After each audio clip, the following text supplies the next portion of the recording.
মহিলা যখন রাস্তা দিয়ে হাঁটতেছেন, দেখে একটা কুকুর জিহ্বা বের করে দিয়েছে,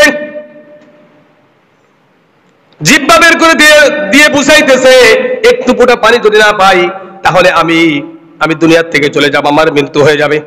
মহিলা মনে মনে চিন্তা করলেন, দেখি সামনে কোনো কূপ দেওয়া যায় নাকি। একটু আগায় দেখে একটা পানির কূপ দেখা যায়, কিন্তু এখানে কোনো পানি উঠানোর কোনো ব্যবস্থা নাই, কোনো ব্যবস্থা নাই।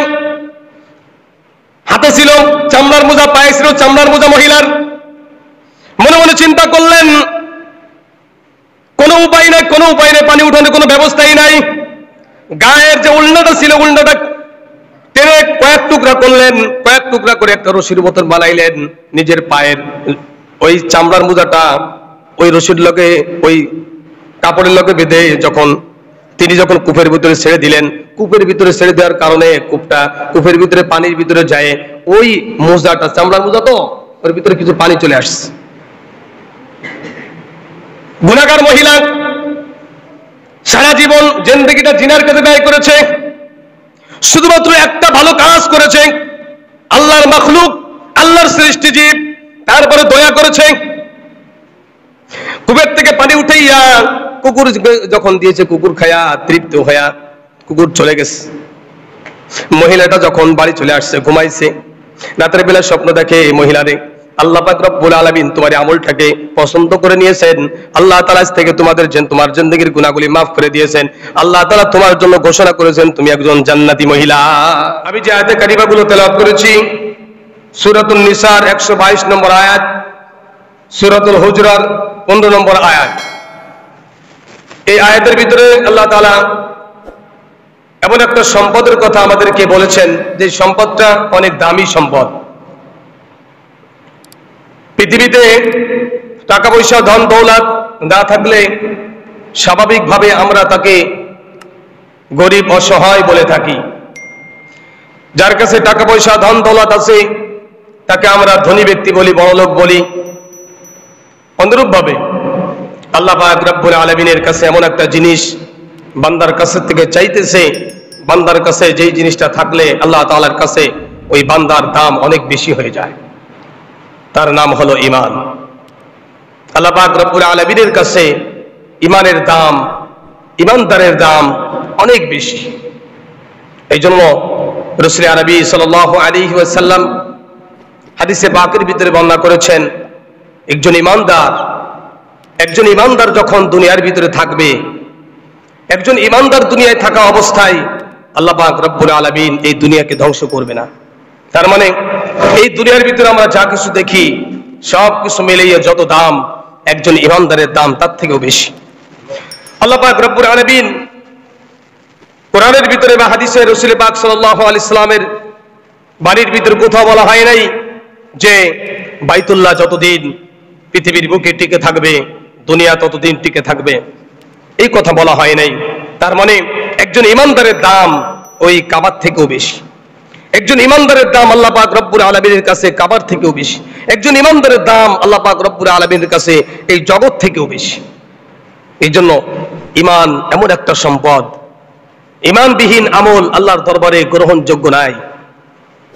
দুনিয়ার বুকে চলার জন্য, দুনিয়ার বুকে দুনিয়ায় বসবাস করার জন্য, দুনিয়ায় একটু সুখ শান্তির জন্য যেরকম টাকা পয়সা, ধন দৌলতের প্রয়োজন, অনুরূপভাবে কিয়ামতের ময়দানে, আখিরাতের জিন্দেগি, কবরে, হাসরে, মিজানে, ফুলসিরাতে যদি সুখে থাকতে চাই, যদি একটু আরামে থাকতে চাই, একটু সচ্ছলভাবে থাকতে চাই, তাহলে তার জন্য সবথেকে মূল্যবান জিনিস হলো তার কাছে ঈমান থাকতে হবে।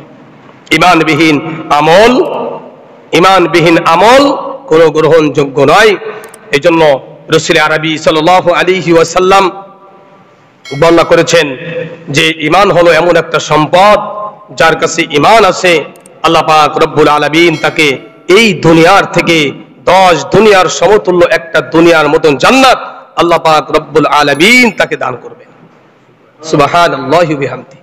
তো ঈমান এমন একটা সম্পদ, ঈমান অনেক মূল্যবান একটা সম্পদ, যে ঈমান আনার কারণে সাহাবায়ে কেরাম কাফেরদের হাতে নির্যাতিত হয়েছে, নিপীড়িত হয়েছে, মায়ের খেয়েছে, রক্তাক্ত হয়েছে, জীবন দিয়েছে, কিন্তু তারা ঈমান ছাড়ে নাই।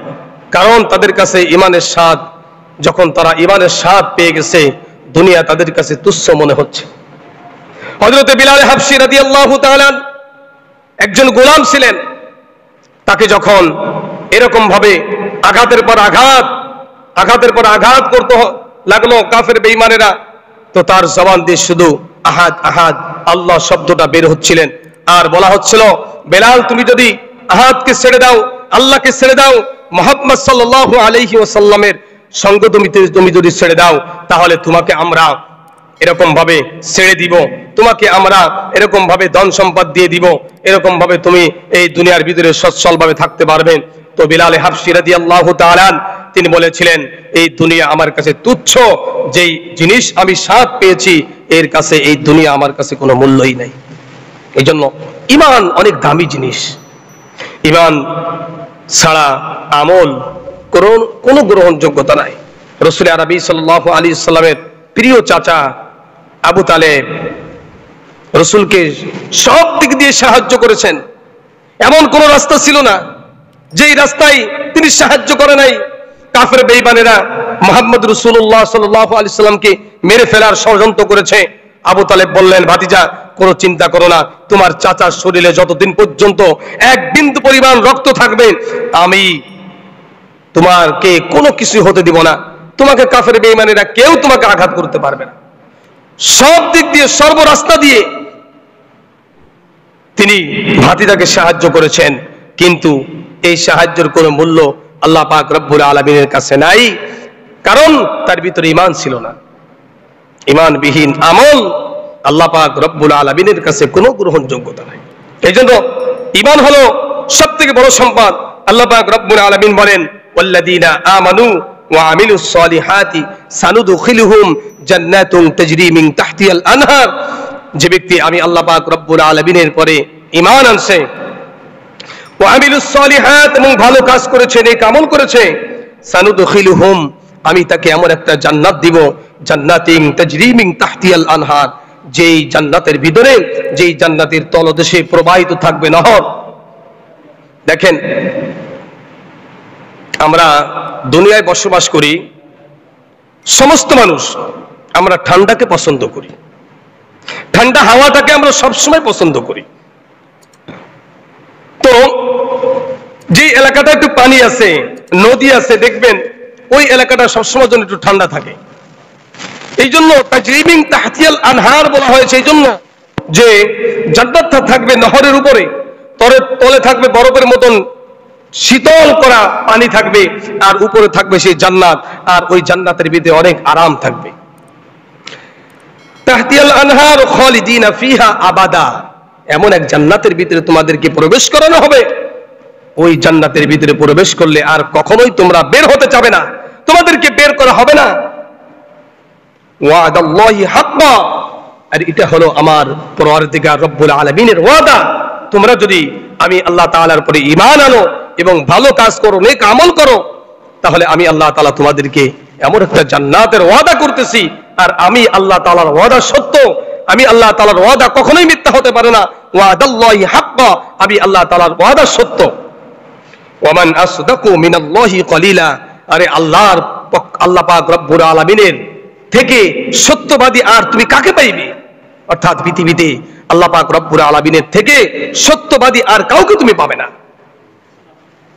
আল্লাহ পাক রব্বুল আলামিন সূরাতুল হুজরাতের ভিতরে আল্লাহ তাআলা বলেন, ইন্নামাল মুমিনুন আল্লাযীনা আমানু বিল্লাহি ওয়া রাসূলিহি, যারা নিশ্চয়ই যে ব্যক্তি আমি আল্লাহ পাক রব্বুল আলামিনের এবং রাসূলের উপর ঈমান আনছে, সুম্মা লাম ইয়ারতাবু ওয়া জাহাদু বিআমওয়ালিহিম ফি সাবিলিল্লাহ উলাইকা হুমুস সাদিকুন।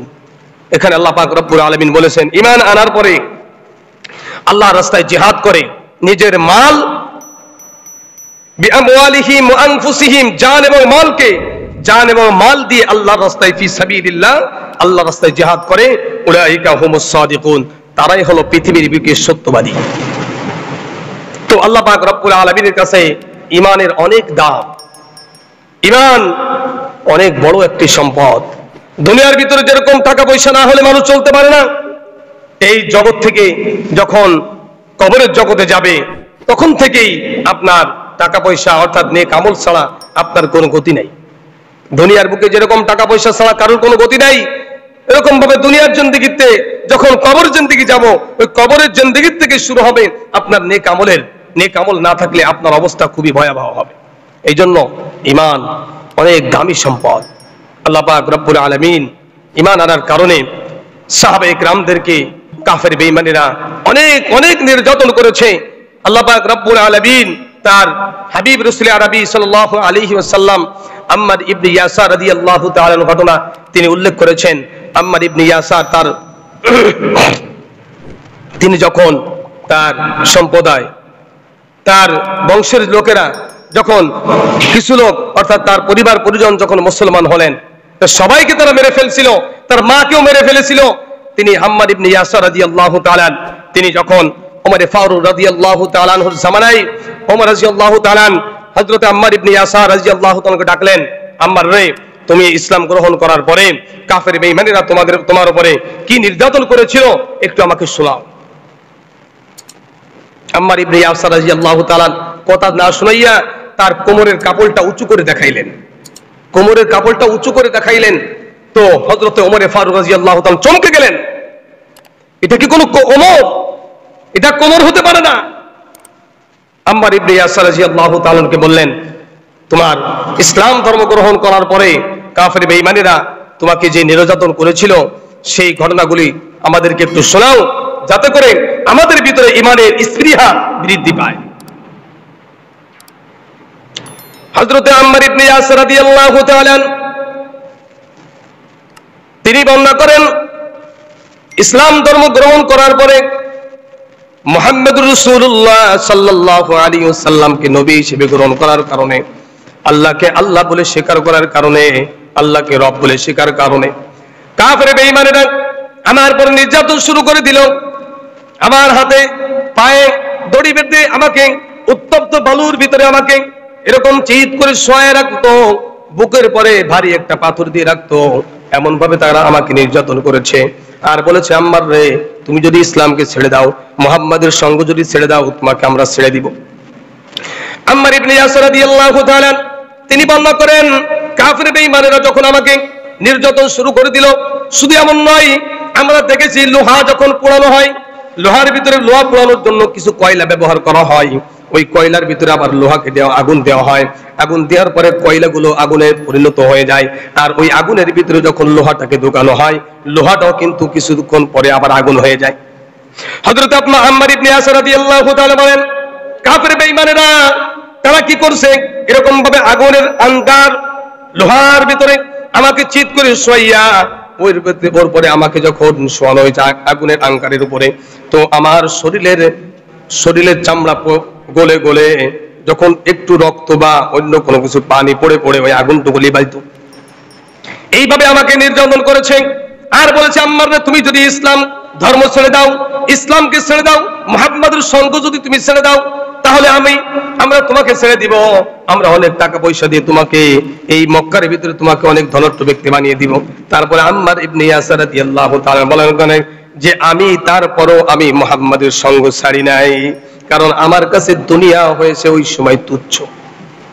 দুনিয়া তাদের কাছে কোনো মূল্যই ছিল না। কারণ আল্লাহ নবী বিশ্বনবী মুহাম্মদ রাসূলুল্লাহ সাল্লাল্লাহু আলাইহি ওয়াসাল্লাম বলেন, মান ক্বালা লা ইলাহা ইল্লাল্লাহ, যদি কোনো ব্যক্তি লা ইলাহা ইল্লাল্লাহ বলে আর এই লা ইলাহা ইল্লাল্লাহর পরে ইস্তিকামাত থাকে, আর ওই অবস্থায় যদি তার মৃত্যুবরণ হয়, ওয়া মাইয়া আমাল মিসকালা যাররাতিন খায়রান ইয়ারা, যদি যাররা পরিমাণ ঈমান নিয়ে কোনো ব্যক্তি কবরে যায়, আল্লাহ পাক রব্বুল আলামিন ঘোষণা করেন, ও আমার হাবিব, আপনি বান্দাদেরকে ঘোষণা করে দেন, এই দুনিয়ার সমতুল্য 10 দুনিয়ার সমতুল্য একটা জান্নাত আমি আল্লাহ পাক রব্বুল আলামিন আমার এক বান্দাকে দান করে দিব। দুনিয়া কত বড়, এইরকম 10টা দুনিয়া একত্রিত করলে যত বড় হবে, এমন একটা বড় জান্নাত আমি আল্লাহ তাআলা তাকে দান করব। এই আশায় আমি ইসলামকে ত্যাগ করি নাই, মুহাম্মাদের সঙ্গকে ত্যাগ করি নাই, আল্লাহকে ছেড়ে দেই নাই। যে দুনিয়ার মায়া হলো অল্প দিনের জন্য, আজ না হয় কাল মৃত্যুবরণ হবেই হবে, মৃত্যুর মুখে আমাদের পতিত হতেই হবে। মৃত্যু আমাদের সমস্ত ইচ্ছাকে, সব কিছুকে ধ্বংস করে দিবে। গাড়ি করার নিয়ত আছে, বাড়ি করার নিয়ত আছে, অমুক জায়গায় একটা বাড়ি করবো, অমুক জায়গায় একটা ফ্ল্যাট কিনবো, কত আশা নিয়ে মানুষ এরকম ভাবে বেঁচে থাকে। হঠাৎ করে মাইকে এলান হয়েছে, শোক সংবাদ, শোক সংবাদ, শোক সংবাদ, অমুকের ছেলে অমুক দুনিয়ার থেকে চলে গেছে। আপনার আশা আকাঙ্ক্ষা সবকিছু মাটি হয়ে গেল, একমাত্র মৃত্যুর কারণে। মৃত্যু এসেই আমার আপনার সমস্ত আশা আকাঙ্ক্ষা সবকিছু ধূলিসাৎ করে দিবি। মৃত্যু এমন একটা জিনিস প্রত্যেকের দুয়ারে আসবে, কেউ এই মৃত্যুর হাত থেকে রেহাই পাবে না। কোন মানুষ যদি চিন্তা করে আমার মরণ হবেই, আল্লাহ নবী বিশ্ব নবী মুহাম্মদ রাসূলুল্লাহ সাল্লাল্লাহু আলাইহি ওয়াসাল্লাম এক হাদিসের ভিতরে বর্ণনা করেছেন, তোমরা বেশি বেশি মৃত্যুকে স্মরণ করো। যেই ব্যক্তি মৃত্যুকে স্মরণ করবে তার জন্য তিনটে ফায়দা। তার ভিতর এক নম্বর ফায়দা হলো আল্লাহ তাআলা মৃত্যুর আগে তাকে তওবা নসিব করে দিবে। যদি মৃত্যুর কথা বেশি বেশি স্মরণ করতে পারি তো মৃত্যুর আগে আমার জবান দিয়ে তওবা বের হবে, আমি আল্লাহর কাছে তওবা করতে সুযোগ পাবো, আল্লাহ আমাকে তওবা করার সুযোগ দিবে। আজকে মৃত্যুর কথা আমরা একেবারেই ভুলে গেছি। আল্লাহ রাসূল বলেন, যখন তুমি সুস্থতা থাকো ওই সুস্থতার নিয়ামতের শুকর আদায় করো। যখন তোমার কাছে টাকা থাকে ওইখানে তুমি খরচ করো। যখন তোমার সুস্থ হায়াত আছে তখন তুমি ইবাদত করো, কারণ যখন তুমি অসুস্থ হয়ে যাবে আফসোস করে কোনো লাভ হবে না।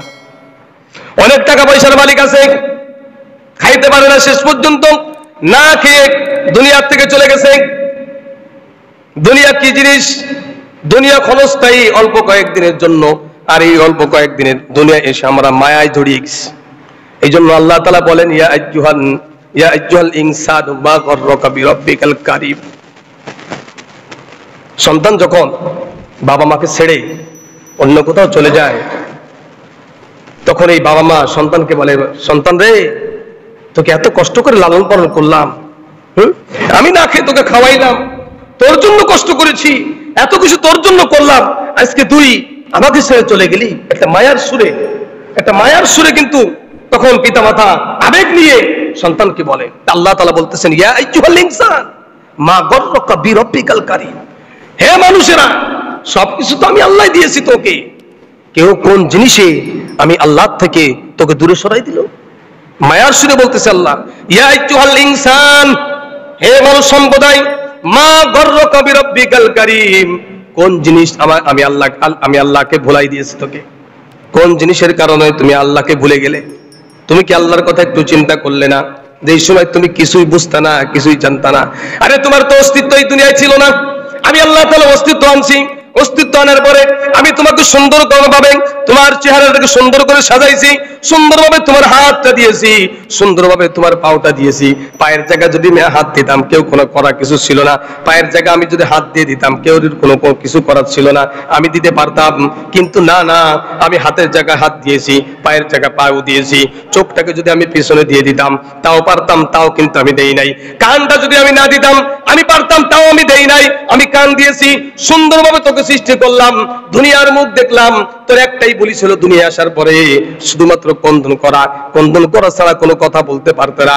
তোমার মায়ের কাছে তোমার ক্ষুধা লাগছে তাও বলতে পারো না, তোমার ব্যথা লাগতেছে তাও কিছু বলতে পারো না। একটাই শব্দ ছিল, তুমি শুধু কন্দন করতে। আমি আল্লাহ তাআলা তোমার মুহাব্বতকে, তোমার মায়া তোমার আম্মার ভিতরে ঢোকাই দিয়েছিলাম। যখন তুমি কন্দন করো, তোমার আম্মা জান যেই কাজ থাকুক না কোনো কাজ ফেলায় তোমাকে আগে দুধ পান করাই। মা গররাকা বিরাব্বিকাল কারীম, ওই যে তোকে মায়ের গর্ভের থেকে নিয়ে দুনিয়া আগমন করাইলাম, দুনিয়ার থেকে নিয়ে এ পর্যন্ত তোকে আমি লালন পালন করেছি। মা গররাকা বিরাব্বিকাল কারীম, আমি আল্লাহ তাআলাকে কেমন করে ভুলে গেলি? আল্লাহ তাআলা মায়ার সুরে বলতেছে, ইয়া আইয়ুহাল ইনসান মা গররাকা বিরাব্বিকাল কারীম। বান্দা হিসেবে আমাদেরকে আল্লাহ তাআলা সৃষ্টি করেছেন, বান্দা হিসেবে তার গোলামি করা, এটাই হলো আমার আপনার দায়িত্ব। এই জন্য ভাই ঈমান থাকতে হবে, ঈমান ছাড়া কোনো আমলের কোনো মূল্য নাই। বাগদাদ শহরের ভিতরে একজন জিনাকারী মহিলা প্রতি রাত্রের ভিতরে পুরুষদেরকে আহ্বান করত। তিনি যখন টাকার বিনিময়ে রাত্র যাপন করত, এইভাবে দীর্ঘদিন যাওয়ার পরে মনে মনে চিন্তা করলেন, এই এলাকার ভিতরে একজন বুজুর্গ মানুষ আছে, ওই বুজুর্গ মানুষ আমার কাজে বাধা দিতেছে। খারাপ কাজ যখন হয় তখন ভালো মানুষগুলো কিন্তু খারাপ কাজে বাধা দেয়। এলাকার ভিতরে যখন সব মানুষ খারাপ হয়ে যায় তখন আর খারাপ কাজে কেউ বাধা দেয় না। আল্লাহর ওলি মনে মনে একদিন চিন্তা করলেন, মহিলার সঙ্গে একটু সাক্ষাৎ করা দরকার। সন্ধ্যার সময় থেকেই ওই মহিলার দরজার পাশে পুরুষ মানুষের ভিড় জমে যায়। যেরকম আমাদের দেশে পতিতা বলা হয়, মহিলার কাছে পুরুষেরা যায় 1 ঘন্টার বিনিময় 200 দিরহামের বিনিময় 1 ঘন্টা তার সঙ্গে রাত্রি যাপন করে, তার সঙ্গে থাকে। এইভাবে দিন রাত চলে যায়। আল্লাহর ওলি মনে মনে চিন্তা করলেন, এই মহিলাটা এসে যুবকদের চরিত্র নষ্ট করতেছে, ঈমানকে হরণ করে ফেলতেছে। আর মহিলা মনে মনে চিন্তা করতেছেন, এই এলাকার ভিতরে একজন ব্যক্তি আমার বাধা, এই লোকটা যদি আমার আয়ত্তে এসে যায়, আমার কথা শুনে, তাহলে আমার কোনো আর বাধা থাকবে না। একে তো রাত্রে করি, যদি ওই ভালো মানুষটা আমার পক্ষে হয়ে যায়, তো রাত্রে দিনে সব আমার সমান হয়ে যাবে। আল্লাহর ওলি মনে মনে চিন্তা করলেন। আল্লাহর ওলি নিজে মনে মনে চিন্তা করতেছেন, এই লোকের কাছে যাব, এই মহিলাকে হিদায়াতের বাণী শোনাইতে হবে। সন্ধ্যার দিকে আল্লাহর ওলি চলে গেলেন মহিলার কক্ষে। দরজার পাশে যেয়ে যখন দরজার পাশে বসে আছেন, দেখেন কোন পুরুষ মানুষ যারা আসতেছে, ওই আল্লাহর ওলিকে দেখে ওরা সরে যায়। আরে দরজার পাশে তো আজকে এই এলাকার সবচেয়ে বড় ভালো মানুষ আল্লাহর ওলি এখানে বসে আছে, এখানে আর যাওয়া যাবে না। পুরুষ মানুষ যারা আসতেছে তারা কি ওই হুজুরকে দেখে দেখে কি সরে চলে যাইতেছে। গভীর রাত হয়ে গেছে, কোনো পুরুষ মানুষ ভিতরে ঢোকে না। মহিলা তার খাদেমাকে বলতেছেন, কি ব্যাপার, আজকে কোনো পুরুষ মানুষ আসতেছে না কেন, কারণটা কি, একটু খোঁজ খবর নিয়ে আসো। খোঁজ নেওয়ার জন্য যখন বাইরে আসলেন, দেখে দরজার পাশে এই এলাকার ভিতরে সব থেকে বড় আলেম, সব থেকে বড় ভালো মানুষ তিনি বসে আছেন। এবার মনে মনে চিন্তা করতেছেন, যায় তার বেগমকে বলতেছেন, আপনার মনের চাহিদা মনে আজকে পূরণ হবে, কারণ এই এলাকার ভিতরে সবচেয়ে ভালো মানুষ আল্লাহওয়ালা আলেম তিনি আপনার দরজার কাছে বসে আছে। এবার চলে আসছে পরদার ওই পাশে আর এই পাশে দাঁড়িয়ে আল্লাহর ডাক দিয়ে বলতেছেন, মহিলারে তুমি টাকার বিনিময়ে কাজ করো। হ্যাঁ, টাকার বিনিময় যে টাকা দিবে আমি তার কথা শুনবো, সে যা করবে যা কইবে আমি তাই শুনবো। আল্লাহর ওলি 200 দিরহাম তার হাতের ভিতরে দিয়ে বললেন, এখন থেকে আমি তোমাকে যা যা বলবো তাই কিন্তু তোমার শোনা লাগবে। হ্যাঁ, আপনি যা বলবেন তাই শুনবো। এবার আল্লাহর ওলি ডাক দিয়ে বলতেছেন, যাও সুন্দর একটা কাপড় পরে আস। সুন্দর একটা কাপড় পরে আসছে, বলতেছেন অজু করে আসো। মহিলা বলতেছেন যে আমি তো অজু পারি না, অজু কিভাবে করবো, আর অজু তো আমার প্রয়োজন নাই, আপনি যে কাজ করতে আসছেন আপনি ওই কাজ করেন। আল্লাহর ওলি বলতেছেন, আমি তো এই কাজই করার জন্য আসছি। মহিলা চিন্তা করতেছেন, আল্লাহর ওলি আসছে আমার কাছে আমার সাথে অপকর্ম করার জন্য, আর আল্লাহর ওলির চিন্তাধারা হলো যে আমি আজকে তাকে হিদায়াতের বাণী শোনাইব। মহিলাকে বললেন, এইভাবে এইভাবে অজু করতে হবে। অজু করাইলেন, মাথায় কাপড় দিয়ে আইলেন। আল্লাহর ওলি যাই নামাজ পাড়ি বিদায় দিয়ে বলতেছেন, এখানে দাঁড়াও। তাকবীরে তাহরিম, আল্লাহু আকবার, নামাজের শুরুতে দাঁড়াইলেন। আল্লাহর ওলি সিজদায় পড়ে আল্লাহ পাক রব্বুল আলামিনের কাছে ক্রন্দন করা শুরু করছে। রব্বুল আলামিন, একজন মহিলা যদি ভালো হয়ে যায়, জগতের অনেক পুরুষ মানুষ ভালো হয়ে যাবে। আল্লাহ, আমার সাধ্যে যেটুকু আছে আমি সেইটুকু তোমার কাছে পেশ করেছি। রব্বুল আলামিন, এই মহিলাটাকে তুমি কবুল করে নাও। আল্লাহর ওলি ক্রন্দন করতেছে সিজদায় পড়ে। মহিলা তো তাকবীরে তাহরিমে দাঁড়িয়ে আছেন, নামাজ জীবনে কোনোদিন পড়েও নাই, সারা জিন্দেগি চলেছে তার খারাপ কাজে, জিনা ব্যভিচারে তার জিন্দেগি পার হয়েছে। আল্লাহর ওলি আল্লাহর কাছে দোয়া করছে, রব্বুল আলামিন, এই মহিলাটা যদি ভালো হয়ে যায়, জগতের অনেক মহিলা অনেক পুরুষ মানুষ ভালো হয়ে যাবে। এই জন্য আল্লাহর নবী বলেন, একজন মহিলা কমপক্ষে 4 জন পুরুষকে জাহান্নামে নিয়ে যাবে। একজন পুরুষ একজন মহিলা যখন জাহান্নামে যাবে, তো কমপক্ষে 4 জন পুরুষকে জাহান্নামে নিয়ে তারপরে নিজে যাবে। মিরাজের রাতে আল্লাহর নবী যখন মিরাজের রাতে জান্নাত জাহান্নাম ঘুরে ঘুরে দেখলেন, জাহান্নামের ভিতরে দেখলেন অধিকাংশ মহিলা, বেশিরভাগ মহিলারা জাহান্নামে গেছে।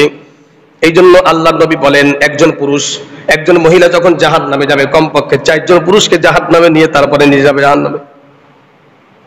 1 নম্বর তার পিতাকে জাহান্নামে নিবে, 2 নম্বর বড় ভাইকে জাহান্নামে নিবে, 3 নম্বর বড় ছেলেকে জাহান্নামে দিবে, 3 নম্বর নিজের স্বামীকে জাহান্নামে নিবে, 4র্থ নম্বর তার বড় ছেলেকে জাহান্নামে নিবে।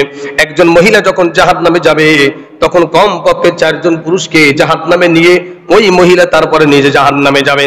আর একজন মহিলা যদি জাহান্নাম থেকে হেফাজত হয়, একজন মহিলা যদি জাহান্নাম থেকে বেঁচে যায়, কমপক্ষে 4 জন পুরুষ জাহান্নাম থেকে বেঁচে যাবে। এই জন্য আল্লাহর ওলি সিজদায় পড়ে আল্লাহর কাছে দোয়া করে, রব্বুল আলামিন, আমার যতটুকু সাধ্য ছিল আমি তাকে করে যাই নামাজে দাঁড়িয়ে দিয়েছি রব্বুল আলামিন এই লোকটাকে এই মহিলাটাকে তো হিদায়াত দান করো। আল্লাহর নবী আল্লাহর অধিক কন্দন করতেছে কান্দার ভিতরেই আল্লাহ পাক রব্বুল আলামিন তার দোয়া কবুল করে ওই মহিলাটাকে পরবর্তীতে জান্নাতি মহিলা হিসেবে ঘোষণা করে দিয়েছে। এই তো ঈমান এমন একটা সম্পদ, যখন মহিলার ভিতরে ঈমান চলে আসছে, ঈমানের স্বাদ যখন তার ভিতরে আসবে, ঈমান কি জিনিস যখন সে বুঝবে, তখন দুনিয়া সব কিছু দিয়ে দিলেও ঈমান কিন্তু ত্যাগ করতে রাজি হবে না। আমি তোমাকে টাকা পয়সা ধন দৌলত দিলাম, তোমার ঈমানকে তুমি ছেড়ে দাও।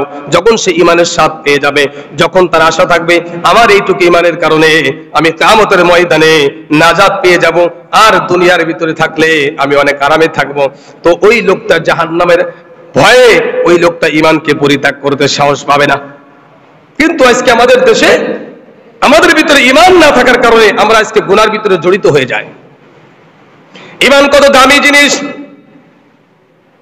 একজন নর্তকী মহিলা, একজন পতিতালার মহিলা, একজন জিনাকারী মহিলা, তিনি জিনা করে যখন রাত্রে বেলা আসতেছেন, আস্তে আস্তে গভীর রাত্রে মরুভূমির ভিতরে আসতেছেন, হাঁটতে হাঁটতে হাঁটতে হাঁটতে কিছু দূরে এসে দেখে আমরা অনেক ঘটনায় এই ঘটনাগুলো অনেক শুনেছি। একটা কুকুর তার জিহ্বাটা বের করে দিয়েছে, পানির পিপাসায় কুকুর বুঝাইতে চাইতেছে যদি আমি একটু পানি না পাই আমি মৃত্যুবরণ করব। আল্লাহ পাক রব্বুল আলামিনের কাছে ওসিলা দিয়ে মানুষ দোয়া চাইতে হবে, ওসিলা দিয়ে আল্লাহর কাছে হিদায়াত চাইতে হবে। আল্লাহ তুমি আমাকে হিদায়াত দাও। আমি যদি হিদায়াত না চাই, ইমাম সাহেব যতই হিদায়াতের দোয়া করুক না কেন, হিদায়াতের যতই ওয়াজ করুক না কেন, কোনো কাজ হবে না। আমি যদি আল্লাহর কাছে হিদায়াত না চাই, আল্লাহ কিন্তু আমার বাড়ি এসে আমাকে হিদায়াত দিবে না। অনেকে আমরা চিন্তা করি, অনেকের মন মানুষতা এমন যে আল্লাহকে আমাকে চোখে দেখে না, আল্লাহকে আমাকে দেখে না, আমি যে খারাপ কাজে যাচ্ছি আল্লাহকে আমাকে ফিরাইতে পারে না। মন মানুষতা এমন হয়ে গেছে, আল্লাহকে পারে না এটা? অবশ্যই আল্লাহ পারে। যদি আল্লাহ সবকিছু করে দিত এখন, তো দুনিয়াতে পরীক্ষার স্থান থাকতো না। পরীক্ষার হলে প্রশ্ন আসছে, আপনি স্যারের কাছে জিজ্ঞাসা করবেন, স্যার এই প্রশ্নটা করে দেন তো, দিব। স্যারে পারে না? পারে। প্রশ্নগুলো কি স্যারে পারে? করে দেয় না।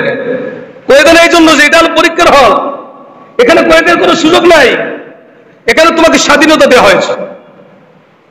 একজন যদি খাতার ভিতরে ফুল আঁকে, কোনো ম্যাডাম কোনো স্যারে কোনো কিছু বলবে না। খাতা যখন নিব, যখন রেজাল্ট দিব, তখন বলবে তুমি এই কেটে কেন করেছিলা, তখন কিছু বলা হবে। যতক্ষণ হলের ভিতরে থাকবে ততক্ষণ কিন্তু কোনো ম্যাডাম কোনো স্যারে কোনো কিছু বলবে না, কারণ আপনাকে স্বাধীনতা দেওয়া হয়েছে। 3 ঘন্টার সময় তোমাকে দেওয়া হয়েছে, এই 3 ঘন্টার ভিতরে তুমি কলম কামড়াবা নাকি বসে থাকবা এটা তোমার ইচ্ছা। 3 ঘন্টা যখন অতিবাহিত হয়ে যাবে, তোমার কাছ থেকে খাতাটা নেওয়া হবে, আর কিয়ামতের ময়দানে ওই খাতা দেখে দেখে তোমার বিচার করা হবে। এই দুনিয়াটা এরকম, দুনিয়ার ভিতরে দুনিয়াটা হলো পরীক্ষার হল। আল্লাহ তাআলা তোমাকে বানিয়ে দিয়েছেন, আল্লাহ তাআলা তোমাকে এই দুনিয়ার ভিতরে দিয়েছেন, আল্লাহ পাক রব্বুল আলামিন তোমাকে এই দুনিয়ায় পাঠিয়েছেন, ভালো মন্দ সবকিছু বোঝার জ্ঞান আল্লাহ তাআলা তোমাকে দিয়েছেন। তুমি জানো এই যে একটা বিষাক্ত সাপ, ওই সাপের কাছে গেলে সবল মারবে, ওটা কামড় দিব। একটা কাঁটা দেয়া যাইতেছে, কাঁটার ভিতরে যদি পা দেন, পার ভিতরে বিষাক্ত জিনিস উঠবো, এটা আপনি জানেন। জানার পরেও যদি আপনি পা দেন, তাহলে নিজের পায়ে নিজের কুড়াল মারা ছাড়া অন্য কোনো কিছু নাই। আল্লাহ পাক রব্বুল আলামিন আমাকে আপনাকে দুনিয়ায় পাঠিয়ে দিয়েছেন, পাঠানোর পরে আল্লাহ তাআলা সব কিছু আমার আপনার জন্য পরিষ্কার করে দিয়েছেন। সিরাতে মুস্তাকিম, একটা রাস্তা, ইহদিনাস সিরাতাল মুস্তাকিম। সঠিক রাস্তার সন্ধান যদি তোমরা পাও, সঠিক রাস্তা যদি তোমরা চলতে পারো, তাহলে তোমাদের গন্তব্য হলো জান্নাত, তোমরা জান্নাতে চলে যাবে। আর বেকার রাস্তায় যদি তুমি যাও, তাহলে তোমার গন্তব্য হলো জাহান্নাম, তুমি জাহান্নামে যাবে। এখন তোমার ইচ্ছা ভালো রাস্তায় যাবে নাকি খারাপ রাস্তায় যাবে, এটা হলো তোমার স্বাধীন, তোমার ইচ্ছাধীন, তোমাকে দেওয়া হয়েছে। এই জন্য আমাদের বিবেক এমন হয়ে গেছে, আল্লাহকে কেন আমাকে ফিরাই না, আল্লাহ কেন আমাকে হিদায়াত দেয় না, আল্লাহকে চোখে দেখে না, আল্লাহকে কানা হয়ে গেছে, আল্লাহকে আমাকে খারাপ কাজ থেকে ফিরাইতে পারে না। আল্লাহ সব কিছু পারেন, কিন্তু আল্লাহ পাক রব্বুল আলামিন আপনার আমাকে স্বাধীনতা দিয়েছেন 3 ঘন্টার জন্য। ও বান্দারে, তোকে আমি 60 বছরের জিন্দেগি দিয়ে দিলাম, তোকে আমি 70 বছরের জিন্দেগি দিলাম, তোকে 50 বছরের জিন্দেগি দিলাম, তোকে 100 বছরের জিন্দেগি দিলাম। এই 100 বছরের ভিতরে তুমি যদি গুনার কাজ করো আমি আল্লাহ বাধা দিব না, তুমি যদি ভালো কাজ করো আমি নিষেধ করব না। তবে ভালো এবং খারাপ মিলাইয়া কিয়ামতের ময়দানে তোমাকে আমি বিচার করব। কিয়ামতের ময়দানে তোমার বিচার হবে। যখন তোমার রেজাল্ট বের হবে তখন তোমার স্যারেরাও তোমাকে আঘাত করবে। তোমার আত্মীয় স্বজন যারা আছে, কি পড়ালেখা করছিস, হ্যাঁ কি পড়ালেখা করছিস, এরপরে যে কমপ্লেন করবে স্যারের কাছে, স্যার আমার ছেলেটা তো ভালো লেখাপড়া করছে, তো তাকে আপনি এই 100-এর ভিতরে 15 দিচ্ছেন কেন? এক খাতাটা দেন তো। খাতা দেখে কি এক পৃষ্ঠায় লেখা আছে একটা গোলাপ ফুল লাগছে, আর এক পৃষ্ঠায় একটা পাখি লিখে দিয়েছে, মানে কি দিব? তো বাপ মা তারপরে সন্তানকে কি করবে? আদর করবে? তখন তো সন্তানকে প্রহার করবে, আঘাত করবে এবং খানা বন্ধ করে বিভিন্ন প্রকারের যন্ত্রণা তাকে দিব। আর স্যারেরা বলবে তোকে আমি এই স্কুলে রাখবো না, আর তোকে পড়ায় আমার কোনো লাভ নাই। সবাই তখন রাগান্বিত হবে। তো আল্লাহ পাক রব্বুল আলামিন ওই সময় পরীক্ষার হলে স্যারে দেখতেছিল যে ও লেখে না, স্যারে দেখতেছিল কিন্তু লেখে না, তারপর স্যারে কিছু বলে নাই। অন্য একটা ভুল লিখতেছে প্রশ্ন, স্যারে দেখছে, স্যারও জানে যে এটা ভুল প্রশ্ন, তাও কিছু বলে না। কেন? তোমাকে স্বাধীনতা দেওয়া হয়েছে 3 ঘন্টার জন্য। হায়াতের জিন্দেগি আমার আপনার জন্য, হায়াতের জিন্দেগি হলো স্বাধীনতা জিন্দেগি। এই জিন্দেগির ভিতরে তুমি যদি চিন্তা করো আমি 5 ওয়াক্ত নামাজ পড়বো, কোনো বাধা নাই। তুমি চিন্তা করো আমি 24 ঘন্টা গুনার পিছনে কাটবো, কোনো বাধা নাই, কেউ তোমাকে বাধা দিব না।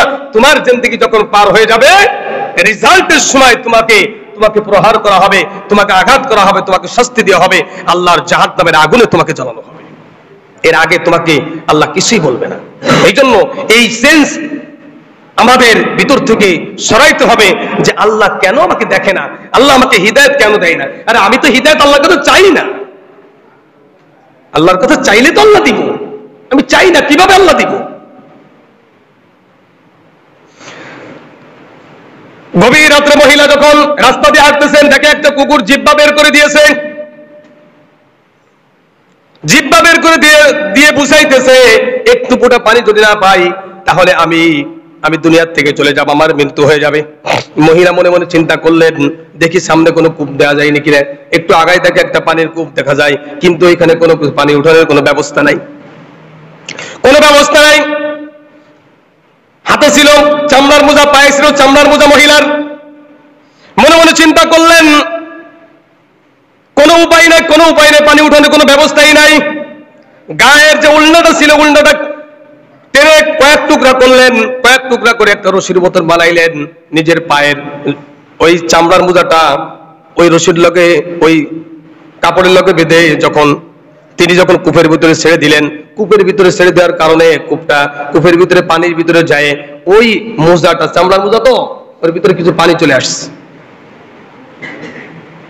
গুনাহগার মহিলা সারা জীবন জিন্দেগিটা জিনার কাছে ব্যয় করেছে, শুধুমাত্র একটা ভালো কাজ করেছে, আল্লাহর মাখলুক, আল্লাহর সৃষ্টিজীব, তারপরে দয়া করেছে। কূপের থেকে পানি উঠাইয়া কুকুর যখন দিয়েছে, কুকুর খায়া তৃপ্ত হইয়া কুকুর চলে গেছে। মহিলাটা যখন বাড়ি চলে আসছে, ঘুমাইছে, রাতের বেলা স্বপ্ন দেখে মহিলারে আল্লাহ পাক রব্বুল আলামিন তোমার আমলটাকে পছন্দ করে নিয়েছেন, আল্লাহ তাআলা থেকে তোমার জিন্দেগীর গুনাহগুলি মাফ করে দিয়েছেন, আল্লাহ তাআলা তোমার জন্য ঘোষণা করেছেন তুমি একজন জান্নাতি মহিলা। এই জন্য ঈমান এমন একটা সম্পদ, যার কাছে ঈমান আছে, দুনিয়ার কোনো কিছু না থাকলেও দুনিয়া তো পার হবে, সুখে থাকলেও দুনিয়া শেষ হবে, দুঃখে থাকলেও দুনিয়া শেষ হবে, অসুস্থ থাকলেও দুনিয়া শেষ হবে, সুস্থতা থাকলেও দুনিয়া কিন্তু শেষ হবে। দুনিয়া একদিন শেষ হয়ে যাবে, আমার হায়াতে জিন্দেগি আমার শেষ হয়ে যাবেই যাবে। যেই দিনটা যাইতেছে আমার হায়াতে জিন্দেগির সময়টা কমে যাচ্ছে, আর সামনে যেই দিনটা আসতেছে আমার হায়াতের জিন্দেগির কম সময় সামনের দিকে আসতেছে। দুনিয়া এমন একটা জায়গা, আপনার জিন্দেগি, আপনার হায়াত যেই দিন যাইতেছে, আপনি ভালোভাবে থাকেন তাও আপনার জিন্দেগি শেষ হচ্ছে, আপনি খারাপ ভাবে থাকেন তাও জিন্দেগি শেষ হচ্ছে, আপনি না খেয়ে থাকতেছেন তাও সময় চলে যাচ্ছে, খেয়ে খেয়ে থাকতেছেন, তাও কিন্তু সময় চলে যাচ্ছে। এই হায়াতের জিন্দেগির সময় একদিন শেষ হয়ে যাবে। তো এই জিন্দেগির ভিতরে যদি ঈমান নিয়ে আপনি কষ্ট করে বেঁচে থাকতে পারেন, তো ওমাইয়া আমাল মিসকাল যাররাতিন খাইরান ইয়ারা, যদি যাররা পরিমাণ ঈমান নিয়ে আল্লাহর দরবারে উপস্থিত হতে পারি, তো আল্লাহ তাআলা বললেন, রাসূল আরবি সাল্লাল্লাহু আলাইহি ওয়াসাল্লাম বলেন, মান ক্বালা লা ইলাহা ইল্লাল্লাহ ফাদাখালাল জান্নাহ, ওই ব্যক্তিকেও আল্লাহ তাআলা জান্নাত দান করবেন। এজন্য ঈমান এমন একটা সম্পদ, আমরা আমাদের চলার পথে আমরা গল্প গুজবের মাধ্যমে আমাদের ঈমানকে আমরা হরণ করে ফেলি, ঈমানকে আমরা ধ্বংস করে ফেলি। এমন এমন কথা, এমন শব্দ জবান দিয়ে বের করি, যদি চিন্তা করি ওই কথাটা, কারণ আমার ভিতরে ঈমানই নাই, তা কইলে ঈমান যাইলে বা কি, না যাইলে বা কি? ঈমান দেয় যাইব কি? যার ভিতরে ঈমান আছে তারটা না ঈমান যাইব, যার ঈমান না তার যাইব কি? ঈমান তো চলে গেছে, ওর তো ঈমান নাই। তো এখন গালাগালি করুক, আল্লাহ সম্পর্কে কথা বলুক, নবীর সম্পর্কে কথা বলুক, কোরআন সম্পর্কে কথা বলুক, সব বলুক না কেন, কোনো লাভ নাই, কারণ তার তো ঈমানই নাই। একজন অমুসলমান ও যদি আল্লাহকে গালি দেয়, তার কিছু হইব? ঈমান যাইব? কারণ তার তো ঈমানই নাই। আমার আপনার মুসলমানের ভিতরেও আমাদের অনেকের ঈমান চলে গেছে। আমাদের কথার দ্বারা, আমাদের কাজের দ্বারা, ব্যবহারের দ্বারা ঈমান নষ্ট হয়ে যাইতেছে, ধ্বংস হয়ে যাইতেছে। এই জন্য রাসূল সাল্লাল্লাহু আলাইহি ওয়াসাল্লাম হাদিসে পাকের ভিতরে বলছেন, তোমাদের ঈমানকে তোমরা নবায়ন করো, বেশি বেশি তোমরা কলিমা পড়ো, বেশি বেশি ঈমান আনো। কারণ অনেক সময় কথার মাধ্যমে, কথার দ্বারা, কাজের দ্বারা, ব্যবহারের দ্বারা আমার কাছ থেকে আমার ঈমানকে চলে যাচ্ছে। আল্লাহ সম্পর্কে একটা ধারণা করে ফেললাম, যেরকম একটু আগে বললাম, কেউ যদি এরকম ধারণা করে আল্লাহ কি আমাকে দেখে না, আমাকে ভালো রাস্তায় আনতে পারে না, তার মানে কি ওর ভিতর তো ঈমান কি গেছে গা, ঈমান চলে গেছে। এই যে অমুকের একটাই সন্তানকে আল্লাহ নিয়ে গেল, অন্য মানুষের সন্তান নিতে পারতো না, তার তো একটা, আর একজনের যে পাঁচটা, ওই জায়গা তো নেই। এই যে ধারণা, এই যে কথাগুলো আমরা অনেক সময় বলি, ওই শুরু থেকে মিথ্যা, নবীর জামানা থেকে মিথ্যা আসছে। নবী এরকম ভাবে বিভিন্ন প্রকার, বিভিন্ন সময় বিভিন্ন কথা আমরা আমাদের জবান দিয়ে বলে ফেলি নবী সম্পর্কে, কোরআন সম্পর্কে। কোরআন মিথ্যা, কোরআন নবীর বাণী, কোরআন আল্লাহর বাণী না, নাউযুবিল্লাহি মিন যালিক। এই সমস্ত কথা যদি কোনো ব্যক্তি বলে, নামাজ পড়ছো কি পাইছো? হ্যাঁ মোল্লা, নামাজ পড়ে কি পাইছো? কিছু পাইছো এতদিন? এই শব্দ, এরকম কোন শব্দ যদি কোনো ব্যক্তি জবান দিয়ে বের করে, খোদার কসমের ভিতরে ঈমান নাই, ওর ঈমান গেছে গা। আর ওই অবস্থায় যদি তার মৃত্যু হয়, ওর কোনো হিসাব হবে না, বিদায় হিসেবে জাহান্নামে চলে যাবে, বিদায় হিসেবে জাহান্নাম। কারণ অমুসলমানকে কোনো হিসাব নাই, কবরে প্রশ্ন করা হবে মুসলমানদেরকে, ঈমান যারা আছে তার প্রশ্ন করা হবে। একজন কাফেরের কোনো হিসাব নাই, বিনা হিসেবে জাহান্নাম। ওকে জিজ্ঞাসা করা হবে না আমার রব্বুকা ওয়া মা দীনুকা ওয়া মান নাবিয়্যুকা, জিজ্ঞাসা করা হবে না। কারণ কি? তার ভিতর কোনো ঈমান নাই, সে আল্লাহকে বিশ্বাস করে না। আল্লাহকে বিশ্বাস করলো আল্লাহ সমকক্ষ বিশ্বাস করে। এই জন্য তার মৃত্যুর সাথে সাথেই দেখেন আল্লাহ তাআলা দুনিয়ার একটা নিজাম করে দিয়েছেন, মুসলমানদেরকে কবর দেওয়া হয় আর অমুসলমানদেরকে আগুনে পোড়ানো হয়। কেন? আরে তুই তো অমুসলমান, তোকে দুনিয়ার থেকে আগুনের স্বাদ বুঝাই তারপর আনবো দুনিয়ার থেকে তোকে। মুসলমান, যে মুসলমান যার ভিতরে ঈমান আছে, যে স্কুলের ছাত্র, পরীক্ষা তো তার হবে। যে স্কুলের ছাত্র না, তার পরীক্ষা কিসের? এই যে সামনে এসএসসি পরীক্ষা আসতেছে, যারা স্কুলের স্টুডেন্ট, যারা ছাত্র ছাত্রী, পরীক্ষা তাদের হবে। আমি স্কুলের ছাত্র, আমার কি পরীক্ষা করবে? আমার পরীক্ষা করবে না, কারণ আমি তো স্কুলের ছাত্র না। যখন আমি ছাত্র হব, ভর্তি হব, তখন আমার কি হবে? পরীক্ষা হবে। তা যখন মানুষ অর্থাৎ ঈমান এনে যখন আল্লাহর জন্য আল্লাহ রাস্তায় ভর্তি হবে, তখন ওই ঈমানদারির পরীক্ষা হবে। এই জন্য অনেক সময় আমরা অনেকেই বলে ফেলি, আরে অমুক নামাজ পড়ে, রোজা রাখে, 5 ওয়াক্ত নামাজ পড়ে, আরো বেশি পড়ে, তাহাজ্জুদ নামাজ পড়ে, অভাব তো যায় না, অভাব তো যায় না। তো ছোট্ট একটা কথা বলি, যেই ছাত্রটা ক্লাসের ভিতরে ফার্স্ট, ওই ছাত্রটার পড়া বেশি লাগে নাকি কম পড়া লাগে? কেন? ওর চিন্তাধারা যে আমার এক রোল যেন কেউ নিতে না পারে, এই জন্য তার বেশি পড়া লাগে। আর ওকেও স্যারেরা, ম্যাডামেরা বেশি মহব্বত করে, তাকে বেশি বেশি পরীক্ষাও করে, তাকে লেখাও বেশি দেয়, কারণ ও যাতে ভুলে না যায়। তো আপনি আমি যখন ভালো স্টুডেন্ট হব, আমার আপনার পরীক্ষাও এরকম হবে। তো ইমানদার যে ব্যক্তি, ভালো ইমানদার, তার দুনিয়ার থেকে আল্লাহ তাআলা পরীক্ষা করতে করতে যায়। কয় তোরে দুনিয়ার থেকে পরীক্ষা করে আনবো। আরে কবরের জিন্দেগি কোনো পরীক্ষাই নাই। মার রব্বুকা ওয়া মা দীনুকা ওয়া নাবিয়ুকা, প্রশ্নের জবাব দেওয়ার পরে আল্লাহ ফেরেশতাকে বলে থামো, আমার বান্দাকে আর প্রশ্ন করো না। আমার বান্দা এই 60 বছর জিন্দেগি দুনিয়ার ভিতরে অনেক কষ্ট করেছে, রাতের ঘুম ঠিক মতো হয় নাই, দিনেও বিশ্রাম করতে পারে নাই, দিনের বেলায় কোরআন তেলাওয়াত করেছে, রাতের বেলায় তাহাজ্জুদ নামাজ পড়েছে, 5 ওয়াক্ত নামাজ পড়েছে, নফল নামাজ পড়েছে, রোজা রাখছে। আমার বান্দাকে আর কষ্ট দেওয়া যাবে না। আমার বান্দার জন্য জান্নাতের থেকে একটা রাস্তার ব্যবস্থা করো, ওই রাস্তা দিয়ে জান্নাতের হাওয়া কবরের ভিতরে পৌঁছায়া দাও, জান্নাতের পোশাক পরিধান করাও, জান্নাতের বিছানার ব্যবস্থা করে দাও, জান্নাতের আরাম আয়েশের ব্যবস্থা করে দাও, আর এই বান্দাকে ঘুমানোর সুযোগ দাও।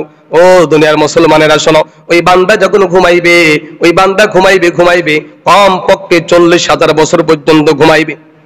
দুনিয়া যখন শেষ হবে, আখিরাত যখন কিয়ামত কায়েম হবে, সর্বশেষ যেই ব্যক্তি দুনিয়ার থেকে চিরবিদায় হবে, সর্বশেষ যেই ব্যক্তি দুনিয়ার থেকে চিরবিদায় হবে, ওই ব্যক্তিকে 40 বছর পর্যন্ত কবরের ভিতরে শোয়া লাগবে, 40 বছর কবরে ঘুমানো লাগবে, তারপরে কিয়ামতের মাঠে উঠবে। আর যেই ব্যক্তি হযরত আদম আলাইহিস সালাতু ওয়াস সালামের জামানায় যারা তারা মৃত্যুবরণ করেছে, তারা তো কবরে আছে। ইমানদার যখন ঘুমাইবে তাকে বলবে তুমি ঘুমাও, আরামের ঘুম ঘুমাও। তো আরামের ঘুম যখন ঘুমাইবে, অল্প সময় ঘুমানোর পরে ফজর হয়ে যাবে। সকালে যখন ওই যে ইসরাফিল আলাইহিস সালাতু ওয়াস সালাম সিংহায় যখন ফুঁক দিবে, সিংহায় ফুঁক দিলে তখন লোকটা বলবে, আরে কি দাঁড়া, আমার কাঁচা ঘুম ভেঙে দিল, আরে তুমি তো 40,000 বছর ঘুমাইছো। আল্লাহু আকবার, আল্লাহ। এই জন্য মুসলমান ভাইরা, ইমান ছাড়া আমল আল্লাহর কাছে কোনো মূল্য দুনিয়ায় এতটুকু বুঝি, যদি দুনিয়া আমার পকেটে টাকা না থাকে, আমার বন্ধু বান্ধব থাকে না আমার কাছে, আমার স্ত্রী সন্তান কেউ আমার কাছে থাকে না। যদি আপনার কাছে টাকা থাকে, সন্তান টাকা আছে, যে টাকা দিয়েছেন, আমার আব্বা ভালো, আমার বাবা ভালো বাবা। যখন বন্ধু বান্ধবের কাছে যাবেন, যখন আপনার পকেটে টাকা থাকবে, তাকে 5,000 টাকা খরচ করে খাওয়াবেন, কই আমার অমুক বন্ধু অনেক ভালো। কিন্তু আপনার কাছে টাকা নাই, বন্ধুও কইবে ভালো না, সন্তানাদিও কইবে ভালো না, স্ত্রীও কইবে ভালো না, বাবা মাও কইবে ভালো না। এই জন্য মুসলমান ভাইরা, দুনিয়ায় টাকা ছাড়া কোনো মূল্য নাই, আখিরাতের জিন্দেগি ঈমান ছাড়া কোনো মূল্য। আল্লাহ পাক রব্বুল আলামিন আমাদের সকলকে ঈমান আমল নিয়ে কবরে যাওয়ার তৌফিক দান করেন।